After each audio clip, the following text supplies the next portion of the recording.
जो लेक्चर था हमारा उसमें हमने 3 सिचुएशंस के बारे में डिस्कस किया था, तो वो हम पढ़ चुके हैं। फर्स्ट सिचुएशन में नेचुरल सिलेक्शन था, सेकंड सिचुएशन में जेनेटिक ड्रिफ्ट था, तो वो हम डिस्कस कर चुके हैं।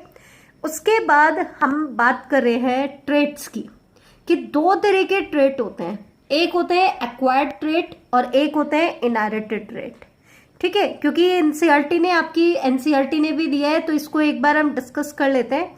उसके बाद हम सीधा एवोल्यूशन पे आ जाएंगे। पहले आज हम केमिकल एवोल्यूशन पढ़ेंगे, उसके बाद कल सेकंड लेक्चर से हम स्टार्ट कर देंगे बेटा ऑर्गेनिक एवोल्यूशन। तो देखो, सबसे पहले हम बात कर लेते हैं कि एक्वायर्ड ट्रेट क्या होते हैं। तो जैसा कि नाम से ही पता चल रहा है, एक्वायर्ड ट्रेट मतलब जिनको कोई भी इंडिविजुअल एक्वायर करता है। कब एक्वायर करता है? During their life time. ठीक है, तो दैट मीन्स एक्वायर्ड ट्रेट कौन से हैं? They are those variations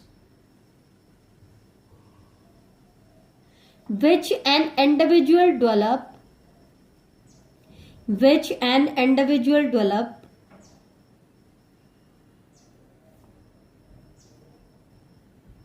during its lifetime।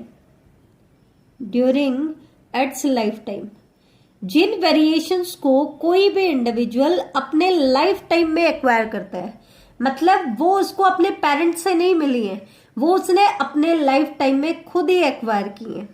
खुद एक्वायर क्यों किए हैं? कारण क्या है? जेनेटिक नेचर तो है नहीं। क्यों? क्योंकि वो नॉन हेरिटेबल है, जेनेटिक तो है नहीं, जर्म सेल्स को तो अफेक्ट करती नहीं है, डीएनए को तो अफेक्ट करती नहीं है। तो फिर ये किस वजह से आई? तो इसका कारण क्या हो सकता है? कॉज क्या हो सकता है? इफेक्ट ऑफ कोई इन्वायरमेंटल फैक्टर इफेक्ट कर सकता है, इफेक्ट ऑफ एनवायरमेंटल फैक्टर, कोई एनवायरमेंटल फैक्टर इफेक्ट कर सकता है इनको, या फिर हो सकता है use and disuse of organ से इफेक्ट हो। Use and disuse of organ, कि बॉडी के जिस ऑर्गन को हम ज्यादा यूज करते हैं वो ज्यादा डेवलप हो जाता है, और जिसको कम यूज करते हैं वो कम डेवलप होता है। तो use and disuse of organ से भी रिलेटेड हो सकता है, या फिर उस इंडिविजुअल के कॉन्शियस एफर्ट्स हो सकते हैं।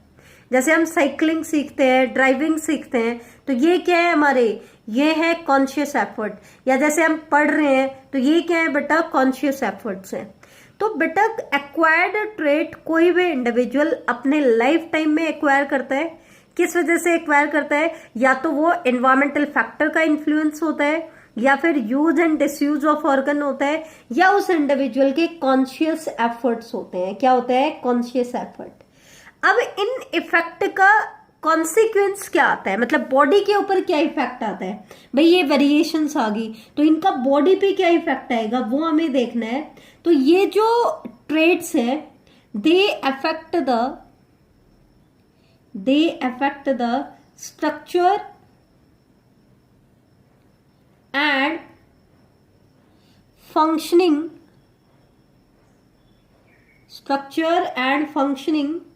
of body cells, tissues and organs। ये क्या कर सकते हैं बेटा? उस इंडिविजुअल की बॉडी की सेल्स को, की स्ट्रक्चर को अफेक्ट कर सकते हैं, या उनकी फंक्शनिंग को अफेक्ट कर सकते हैं, उनके टिश्यू या ऑर्गन के स्ट्रक्चर या फंक्शनिंग को अफेक्ट कर सकते हैं। लेकिन ध्यान रखना, ये ट्रेट कभी भी उस इंडिविजुअल के डीएनए कंटेंट को अफेक्ट नहीं करेंगे। Without influencing DNA content means, क्योंकि मोस्ट ऑफ द ऑर्गेनिज्म में जेनेटिक मटेरियल डीएनए होता है, तो हम सिंपली कह सकते हैं without influencing the genetic material. An trait का उस इंडिविजुअल के जेनेटिक मटेरियल के ऊपर कोई भी इन्फ्लुएंस नहीं होता है, वो उसके जेनेटिक मैटर को इन्फ्लुएंस नहीं कर रहा है। अब क्योंकि वो उस इंडिविजुअल के जेनेटिक मैटर को अफेक्ट नहीं कर रहा है। क्यों अफेक्ट नहीं कर रहा है? क्योंकि germ cells are not affected. An trait से जर्म सेल्स अफेक्टेड नहीं हो रही हैं। अब जर्म सेल्स अफेक्टेड नहीं हो रही, तो इसका मतलब ये ट्रेट पेरेंट से प्रोजेनी में ट्रांसफर भी नहीं होगा। दैट मीन्स ये नॉन हेरिटेबल है। अब जर्म सेल्स इनसे अफेक्ट नहीं हो रही, तो कौन सी सेल्स अफेक्ट हो रही है? सोमैटिक सेल्स अफेक्ट हो रही है। कौन सी सेल्स अफेक्ट हो रही है? Somatic cell. कि इन ट्रेट का जो इन्फ्लुएंस होता है वो सिर्फ सोमैटिक सेल्स तक ही लिमिटेड होता है। अब क्योंकि ये ट्रेट इनहेरिट नहीं होते, तो जैसे ही उस इंडिविजुअल की डेथ होती है ये ट्रेट डिसअपीयर हो जाती है, नेक्स्ट जनरेशन में ट्रांसमिट नहीं होते। अब एग्जाम्पल अगर हमसे कोई पूछ ले कि इनके एग्जाम्पल बताओ, तो एग्जाम्पल क्या होंगे, जैसे muscular body of the athlete. अब कोई एथलीट है, बहुत मेहनत करता है, मस्कुलर बॉडी डेवलप करता है, लेकिन क्या उसके बच्चों की भी मस्कुलर बॉडी होगी? बिल्कुल नहीं, उनको फिर से अपने लिए मेहनत करनी पड़ती है। ऐसे ही जैसे हम साइकिलिंग सीख रहे हैं, म्यूजिक सीख रहे हैं, तो लर्निंग जो हम कर रहे हैं, म्यूजिक बजाना सीख रहे हैं, गाना सीख रहे हैं, डांस सीख रहे हैं, या साइकिलिंग सीख रहे हैं, गाड़ी चलाना सीख रहे हैं, तो ये सारी एक्टिविटीज जो है ये सिर्फ सोमैटिक सेल्स को अफेक्ट करती हैं, जर्म सेल्स को अफेक्ट नहीं करती। तो हालांकि इंडिविजुअल का स्ट्रक्चर, उसकी फंक्शनिंग, बॉडी की सेल्स की फंक्शनिंग वो अफेक्ट हो जाती है, लेकिन वो अफेक्ट इनहेरिट नहीं होता है। तो ऐसे ट्रेट को हम क्या कहते हैं? Acquired trait. क्या कहते हैं बेटा? Acquired trait. अब हम एक चीज ध्यान से सुनना, आगे हम ऑर्गेनिक एवोल्यूशन में थ्योरीज ऑफ एवोल्यूशन पढ़ेंगे, और उसमें हम दो मेन थ्योरी पढ़ने वाले हैं, एक तो है लैमार्क थ्योरी और एक है डार्विनियन थ्योरी। तो जो लैमार्क की थ्योरी है ना बेटा, वो मेनली बेस्ड है किसके ऊपर? एक्वायर्ड ट्रेट के ऊपर। किसके ऊपर बेटा? एक्वायर्ड कैरेक्टर्स के ऊपर। ठीक है, तो ये चीज आप ध्यान रखना, वो मेनली किसके ऊपर बेस्ड है? एक्वायर्ड कैरेक्टर के ऊपर बेस्ड है, तो ये चीज आपको देखनी पड़ेगी। लेकिन क्योंकि एक्वायर्ड ट्रेट कभी भी इनहेरिट नहीं होते हैं, हालांकि लैमार्क ने कहा था कि एक्वायर्ड कैरेक्टर का इनहेरिटेंस होगा, इसीलिए वो फेल हो गया था बाद में। ठीक है, वो हम आगे स्टडी करेंगे। तो लैमार्क थ्योरी को theory of inheritance of acquired character भी कहा जाता है। अब आ जाओ, इनहेरिटेड ट्रेट क्या होते हैं? इनहेरिटेड ट्रेट के ऊपर जो बेस्ड थ्योरी होती है वो है Darwin theory of evolution. Darwin theory कैसे ट्रेट, कैसी वेरिएशंस को स्टडी करती है? इनहेरिटेड वेरिएशंस को। तो इनहेरिटेड ट्रेट क्या है? ये वो कैरेक्टर है जो पेरेंट से प्रोजेनी में ट्रांसफर होते हैं। पेरेंट से प्रोजेनी में ट्रांसफर हो रहे हैं, दैट मीन्स वर्टिकल ट्रांसफर हो रहे हैं। कैसा ट्रांसफर है? Vertical transfer. Vertical transfer genetic material के केस में हम किसको कह रहे हैं? कि जेनेटिक मैटर जो है वो पेरेंट से प्रोजेनी में ट्रांसफर हो रहे हैं, जनरेशन आफ्टर जनरेशन। क्यों? क्योंकि these traits are controlled by genes. क्योंकि इन ट्रेट को कौन कंट्रोल कर रहा है? जीन कंट्रोल कर रहा है। ठीक है, हालांकि इन जीन्स में टेंडेंसी है कि ये जीन क्या कर सकते हैं? म्यूटेट कर सकते हैं, और अगर इनमें म्यूटेशन होगी तो ये डिफरेंट एलील्स बना सकते हैं या वेरिएशन ला सकते हैं। ठीक है, डिफरेंट एलील्स भी बना सकते हैं। ठीक है, तो ये हालांकि इसमें एक चीज आपको ध्यान रखनी होगी कि ये जो ट्रेट होते हैं इनके केस में जो वेरिएशन आती है वो बाय बर्थ भी हो सकती है। ठीक है, और कोई भी इंडिविजुअल ऐसी वेरिएशन अपने लाइफ टाइम में भी एक्वायर करेगा, लेकिन वो उसके जर्म सेल्स को अफेक्ट करेंगी। लेकिन खास बात क्या है कि इन वेरिएशन को वो अपनी नेक्स्ट प्रोजेनी में इनहेरिट करेगा। तो इनहेरिटेड ट्रेट वो ट्रेट होते हैं जो जिन ट्रेट को कोई भी इंडिविजुअल अपनी प्रोजेनी में ट्रांसफर करता है, चाहे वो उसको अपने एंसेस्टर से मिले हो या उसने अपने लाइफ टाइम में भी वो कुछ अचीव कर सकता है, वो हम आगे डिस्कस करेंगे। ठीक है, एक्चुअल में क्या होता है? सेक्सुअल रिप्रोडक्शन में वेरिएशन का रीजन हिडन होता है, और सेक्सुअल रिप्रोडक्शन में जो वेरिएशन जर्म सेल्स में हो और इंडिविजुअल की रिप्रोडक्टिव एबिलिटी को इफेक्ट ना करे, वो पेरेंट से प्रोजेनी में ट्रांसफर हो जाती है। ठीक है, तो सेक्सुअल रिप्रोडक्शन में वेरिएशन क्यों आती है? इसका कारण क्या है? तो इसका कारण क्या है? Reshuffling of inherited variations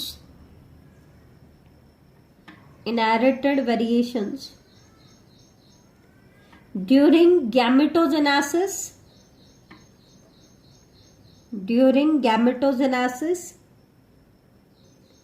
and fertilization।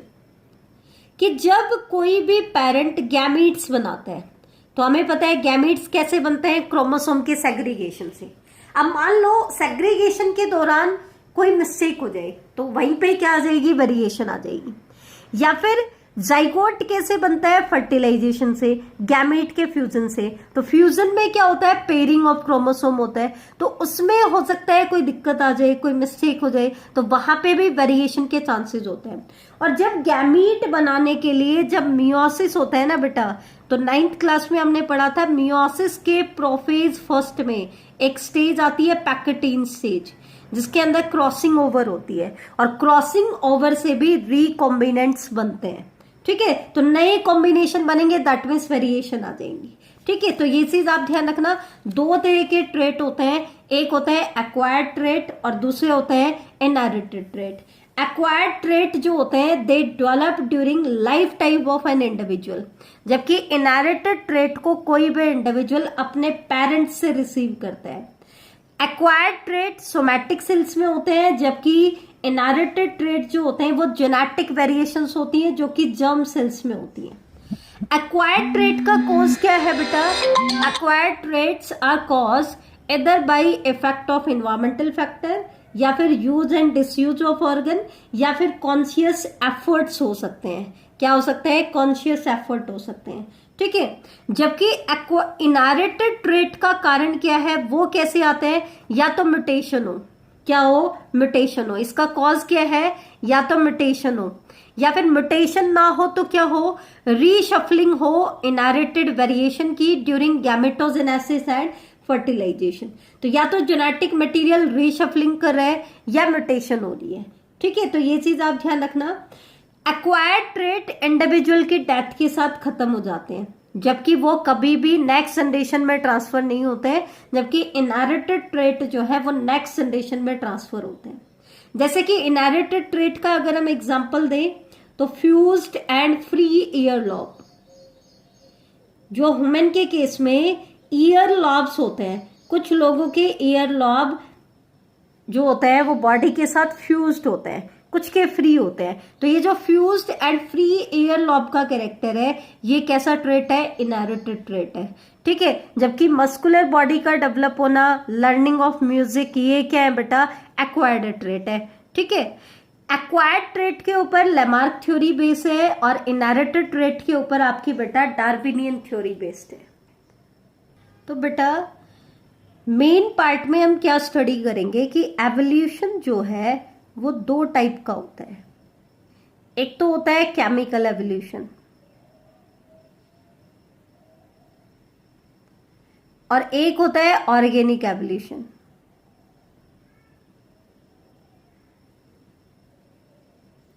ठीक है, केमिकल एवोल्यूशन जो थ्योरी है इसको हम नेचुरलिस्टिक थ्योरी भी कहते हैं। दोनों में क्या डिफरेंस है भाई? जब हमारा अर्थ बना होगा तो अर्थ के ऊपर एटॉमिक फॉर्म में चीजें एग्जिस्ट करती होगी, तो उन एटॉमिक फॉर्म से कॉम्प्लेक्स केमिकल्स कैसे बने और फिर उन कॉम्प्लेक्स केमिकल से फर्स्ट लाइफ की फॉर्म कैसे ओरिजिनेट हुई, ये हम किस में स्टडी करते हैं? केमिकल एवोल्यूशन में। लेकिन एक लिविंग बीइंग से दूसरा लिविंग बीइंग कैसे बना, वो हम किस में स्टडी करते हैं? ऑर्गेनिक एवोल्यूशन में। तो दोनों में बिल्कुल क्लियर कट डिफरेंस है, बिल्कुल कंफ्यूज होने की जरूरत नहीं है।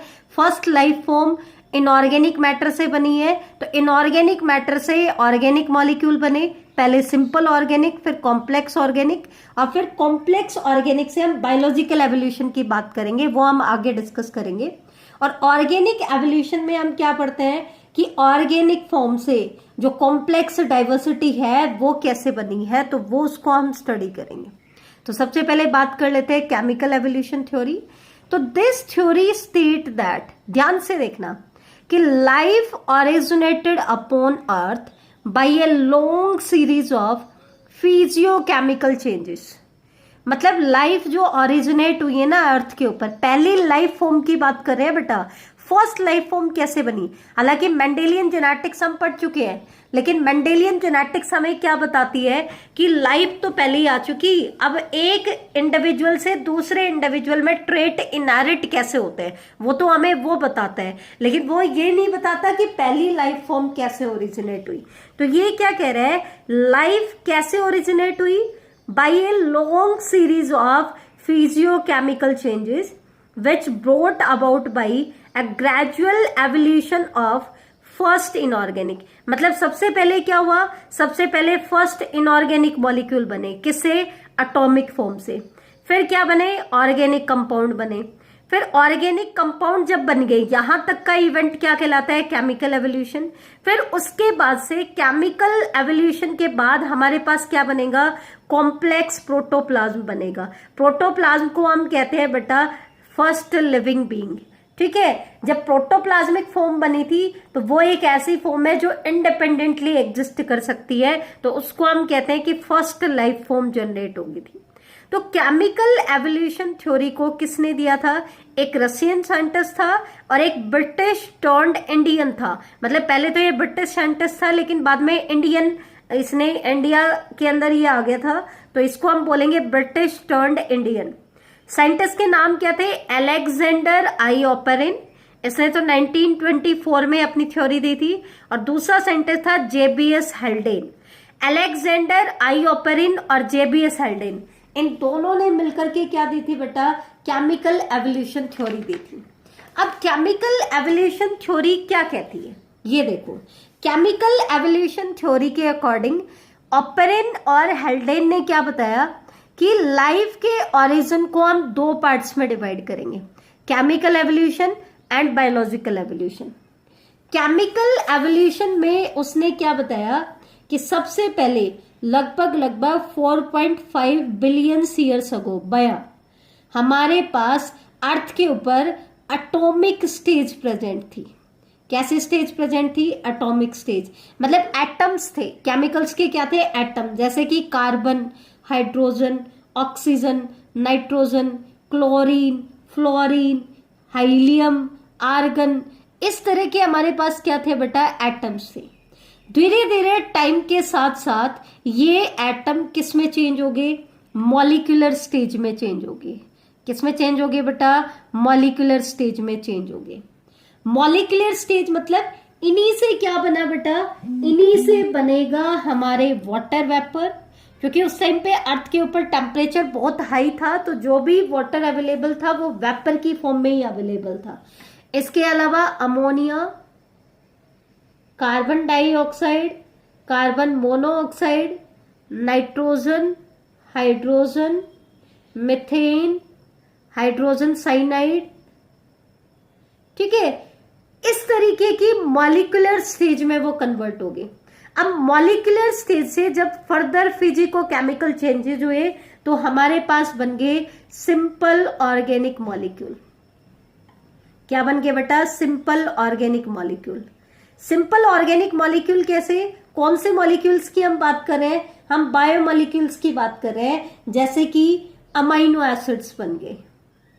अमाइनो एसिड को हम ए से रिप्रेजेंट कर रहे हैं, ठीक है। अमाइनो एसिड्स के अलावा फैटी एसिड्स बन गए, ग्लिसरॉल बन गया, ठीक है। अमाइनो एसिड बन गए, फैटी एसिड बन गए, ग्लिसरॉल बन गया, प्यूरिन्स एंड पायरिमिडीन्स बन गए, purines and pyrimidines.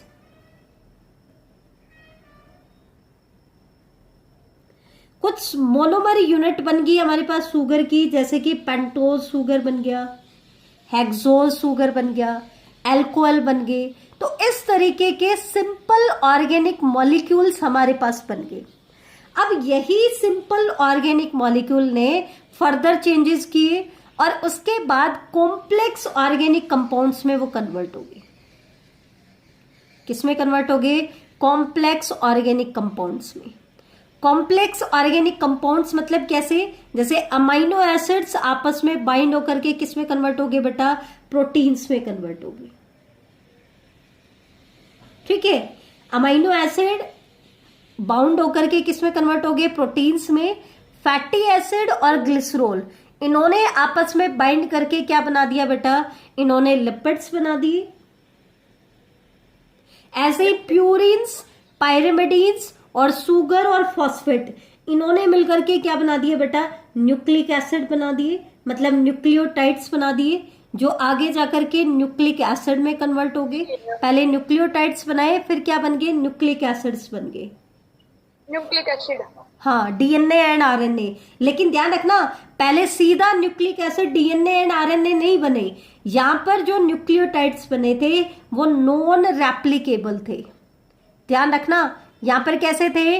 Non replicable थे। इनिशियली वो नॉन रेप्लिकेबल थे क्योंकि सिंथेटिक मशीनरी नहीं थी। क्या नहीं थी? सेल तो है ही नहीं, ये तो फ्री फॉर्म में एग्जिस्ट कर रहे हैं, तो ये नॉन रेप्लिकेबल थे। तो ये तो चला था केमिकल एवोल्यूशन में कि पहले हमारे पास एटॉमिक स्टेज थी, फिर मॉलिक्यूलर स्टेज आई, मॉलिक्यूल्स बने, फिर सिंपल ऑर्गेनिक मॉलिक्यूल्स बने, फिर इनसे कॉम्प्लेक्स ऑर्गेनिक कंपाउंड्स बने। और तब तक अर्थ के ऊपर टेम्परेचर बहुत हाई हो गया था और इनके क्योंकि वाटर वेपर बहुत ज्यादा हो गए थे, तो तब तक आते आते, क्योंकि स्टार्टिंग में तो टेम्परेचर बहुत हाई था, लेकिन यहां तक आते आते अर्थ का टेम्परेचर भी डाउन आने लग गया बेटा। तो उसकी वजह से क्या हुआ? ये वाटर वेपर कंडेंस होकर के रेन की फॉर्म में आने शुरू हो गए। तो अर्थ के ऊपर लगातार कई सालों तक क्या चली? बारिश चली। और जब लगातार कई सालों तक बारिश चली तो क्या हुआ बेटा? हमारे पास ओशियंस बन गए। लेकिन ये ओशियंस कैसे थे? They became a rich mixture of complex organic compound. इनके अंदर कॉम्प्लेक्स ऑर्गेनिक कंपाउंड्स का क्या था? मिक्सचर था, क्योंकि ये सारे फ्री फॉर्म में एग्जिस्ट कर रहे थे। किसमें? अर्थ के सरफेस पे। जब बहुत तेज बारिश आई तो उसी पानी के अंदर ये सारे के सारे कॉम्प्लेक्स ऑर्गेनिक मॉलिक्यूल्स क्या हो गए? मिक्सअप हो गए। और हेल्डेन साइंटिस्ट ने इसी मिक्सचर को क्या नाम दिया? हेल्डेन सूप नाम दिया, या उसी को हम हॉट डाइल्यूट सूप भी कहते हैं। क्या कहते हैं? हॉट डाइल्यूट सूप, या उसी को प्रीबायोटिक सूप भी कहा जाता है।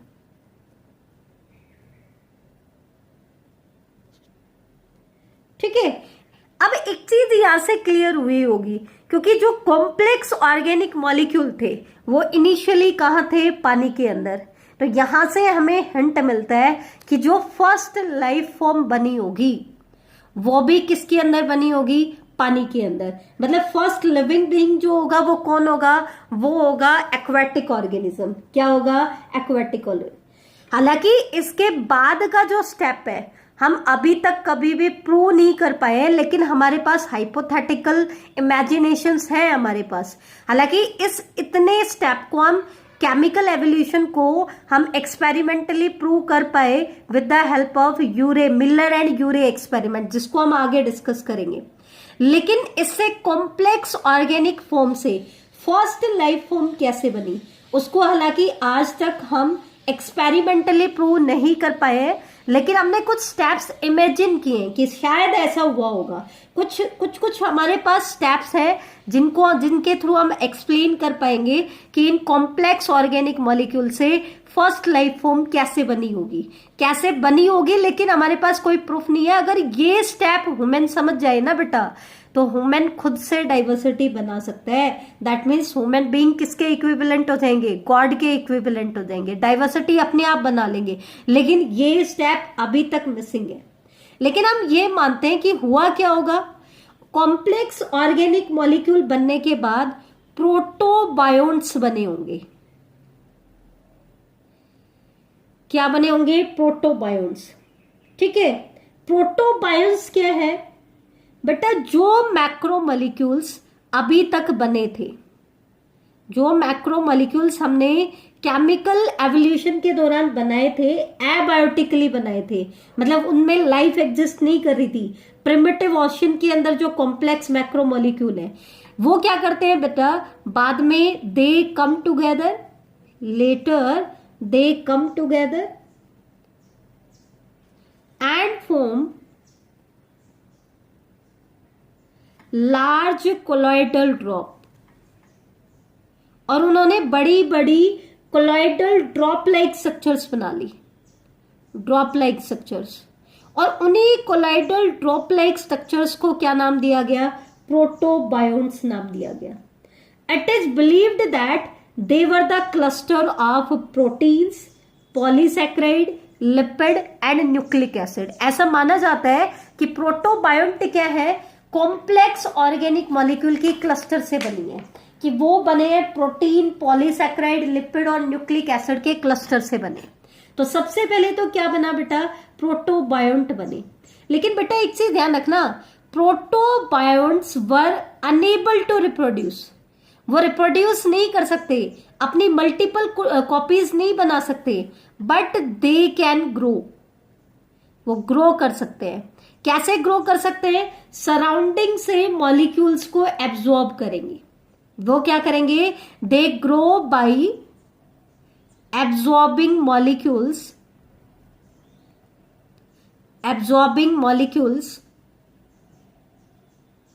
From surrounding. अपने सराउंडिंग से उन्होंने क्या किया, और ज्यादा मॉलिक्यूल्स को एब्जॉर्ब करना स्टार्ट किया, और they can exhibit simple metabolism. उनमें कुछ कुछ सिंपल मेटाबॉलिज्म हमें देखने को मिला, मतलब थोड़ी थोड़ी शुरुआत हो गई है, अभी तक तो मेटाबॉलिज्म आया ही नहीं था, लेकिन अब कुछ सिंपल मेटाबॉलिज्म हमें यहां देखने को मिली। ठीक है, प्रोटोबायोंट्स को कुछ साइंटिस्ट ने आर्टिफिशियली भी बनाया लैबोरेटरी के अंदर। ठीक है, जिसमें से ऑपेरिन ने जो प्रोटोबायोंट बनाया, ऑपेरिन ने उसको नाम दिया बेटा कोएसरवेट। कोएसरवेट क्या है, प्रोटोबायोंट ही है, जिनको किसने बनाया था, ऑपेरिन ने। ठीक है, ये कैसे बनाया, ऑपेरिन ने इन कोएसरवेट को बनाया विदाउट ए लिपिड मेम्ब्रेन। भाई हम क्या कहते हैं, हमारी सेल जो होती है, लिविंग सेल होती है, उसके अराउंड फॉस्फोलिपिड मेम्ब्रेन है। अब सेल भी तो किससे बनी है, इन्हीं बायोमोलिक्यूल से बनी है, लेकिन जब तक हम एक लिपिड मेम्ब्रेन से कवर्ड स्ट्रक्चर नहीं बनाते तब तक वो फंक्शनल होगी नहीं। तो इन्होंने क्या किया, एग्रीगेट तो बनाया मैक्रोमोलिक्यूल्स का, लेकिन वो विदाउट लिपिड मेम्ब्रेन्स था, मतलब उसके अराउंड लिपिड मेम्ब्रेन की कवरिंग नहीं थी, और उसको उन्होंने क्या नाम दिया, कोएसरवेट। क्या नाम दिया बेटा, कोएसरवेट। इसी तरीके से एक और साइंटिस्ट था Sidney Fox. Sidney Fox scientist ने क्या किया, कुछ माइक्रोस्कोपिक प्रोटीनोइड बॉडीज को एक लिपिड कॉर्ड से कवर कर दिया, मतलब प्रोटीनोइड, प्रोटीन के जैसी, मतलब अमाइनो एसिड को आपस में जोड़ करके कुछ माइक्रोस्कोपिक प्रोटीनोइड्स बॉडी बनाई। प्रोटीनोइड्स मतलब अमाइनो एसिड को आपस में पेप्टाइड बॉन्ड से जोड़ करके बनाया, और फिर इनके अराउंड एक लिपिड कॉर्ड भी बनाई। क्या बनाई, लिपिड कॉर्ड। और सिडनी फोक्स ने इन प्रोटोबायोंट्स को नाम दिया बेटा माइक्रोस्फेयर।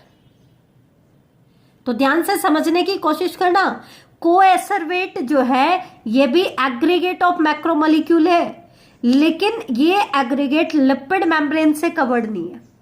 सिडनी फोक्स ने जो माइक्रोस्फेयर बनाए वो भी एग्रीगेट ऑफ मैक्रोमोलिक्यूल है, लेकिन यहाँ पे स्पेसिफिक मैक्रोमोलिक्यूल की कंपोजिशन भी दे दी कि वो माइक्रोस्कोपिक प्रोटीनोइड बॉडीज से बना है, और उसके अराउंड लिपिड की कॉट भी है। किसकी कॉट है, लिपिड की कॉट।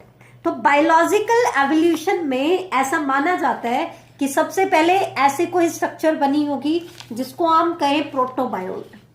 फिर प्रोटोबायोंट बनने के बाद हमारे पास क्या बने होंगे बेटा, प्रोटोसेल्स बनी होंगी। प्रोटोसेल्स को ई बायोंट भी कहा जाता है, ईओबायोंट।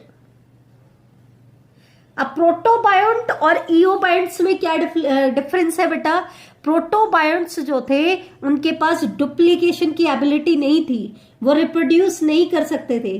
ठीक है, लेकिन जो प्रोटोसेल्स थी उन्होंने सेल्फ डुप्लीकेशन की एबिलिटी को डेवलप कर लिया। किससे, सडन म्यूटेशन की वजह से। और वो मैक्रोमोलिक्यूल्स मेनली कौन से थे, न्यूक्लिक एसिड।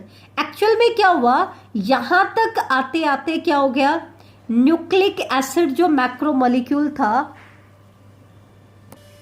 अब आगे क्या था, जब आपके प्रोटोबायोंट्स बन चुके होते हैं उसके बाद क्या होता है, प्रोटोसेल्स की फॉर्मेशन होती है।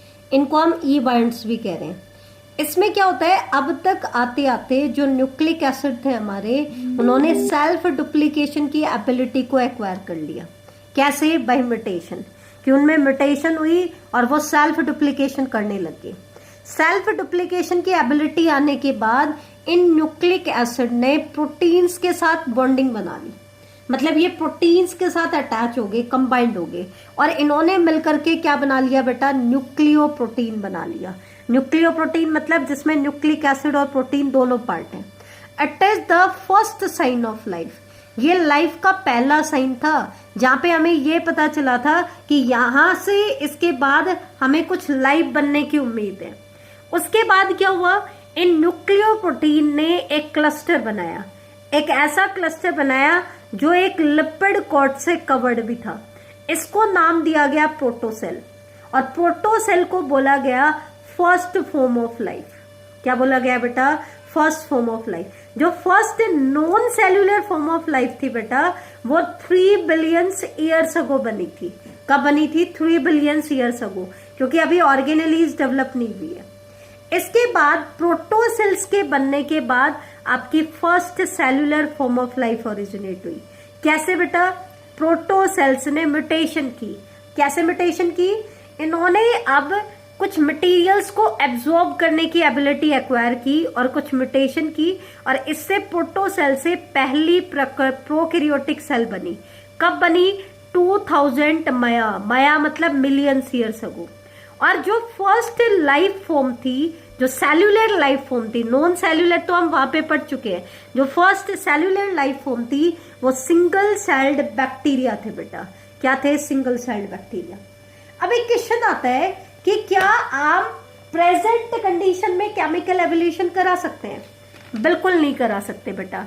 क्यों नहीं करा सकते, क्योंकि उस टाइम पे जो अर्थ पे कंडीशंस थी वो आज की कंडीशन से बिल्कुल डिफरेंट थी।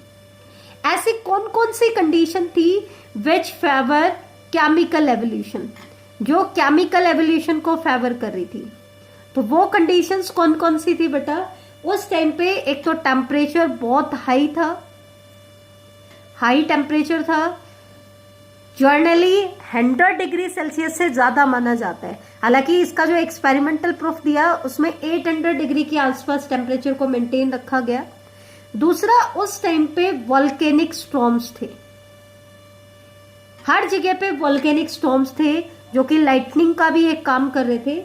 इसके अलावा जो एटमॉस्फेयर था, उस एटमॉस्फेयर में मीथेन, अमोनिया, इस तरीके के सिंपल फॉर्म थी, सिंपल फॉर्म एग्जिस्ट कर रही थी, सिंपल मॉलिक्यूलर फॉर्म एग्जिस्ट कर रही थी। और सबसे मेन चीज बेटा, उस टाइम पे जो एटमॉस्फेयर था वो रिड्यूसिंग एटमॉस्फेयर था। कैसा एटमॉस्फेयर था? रिड्यूसिंग। रिड्यूसिंग एटमॉस्फेयर का मतलब है कहीं पे भी फ्री ऑक्सीजन अवेलेबल नहीं थी, ऑक्सीजन सिर्फ बाउंड फॉर्म में थी। इसका मतलब हम किसी भी चीज का ऑक्सीडेशन नहीं करा सकते थे, और ऑक्सीडेशन मेन फैक्टर था जो किसी भी चीज को ब्रेक डाउन करने के लिए चाहिए था। अब क्योंकि एटमॉस्फेयर था रिड्यूसिंग, तो कोई भी चीज ब्रेक डाउन नहीं हुई, सिर्फ सिंथेसिस होती चलेगी। क्या होती चलेगी? सिंथेसिस होती चलेगी। अब क्वेश्चन आता है कि क्या केमिकल एवोल्यूशन का हमारे पास कोई प्रूफ है? बायोलॉजिकल एवोल्यूशन का तो हमारे पास कोई प्रूफ नहीं है, लेकिन केमिकल एवोल्यूशन को हमने एक्सपेरिमेंटली प्रूव करके दिखाया। किसकी हेल्प से? मिलर एक्सपेरिमेंट की हेल्प से। ध्यान देना, केमिकल एक्सपेरिमेंट, जो केमिकल एवोल्यूशन था उसका एक्सपेरिमेंटल एविडेंस 2 साइंटिस्ट ने मिलकर के दिया, Harold C Urey and Stanley L Miller. 1953 में दिया था। इस एक्सपेरिमेंट को मिलर एंड यूरे एक्सपेरिमेंट भी कहते हैं। उन्होंने क्या किया, क्योंकि आज जो कंडीशंस है वो बिल्कुल वैसी नहीं है जो उस टाइम पे थी, तो उन्होंने वैसी कंडीशंस को क्रिएट किया लेबोरेटरी में जो उस टाइम पे प्रिमिटिव एटमॉस्फेयर में प्रेजेंट थी। कैसे क्रिएट किया? उन्होंने वॉल्केनिक स्टॉर्म्स की जगह पे इलेक्ट्रिक डिस्चार्ज को क्रिएट किया एक क्लोज फ्लास्क के अंदर। और क्योंकि प्रिमिटिव एटमॉस्फेयर में मिथेन, हाइड्रोजन, अमोनिया और वाटर वेपर एग्जिस्ट कर रहे थे, तो उन्होंने मिथेन, हाइड्रोजन और अमोनिया को 2:1 कंपोजिशन में इनको मिक्सअप किया।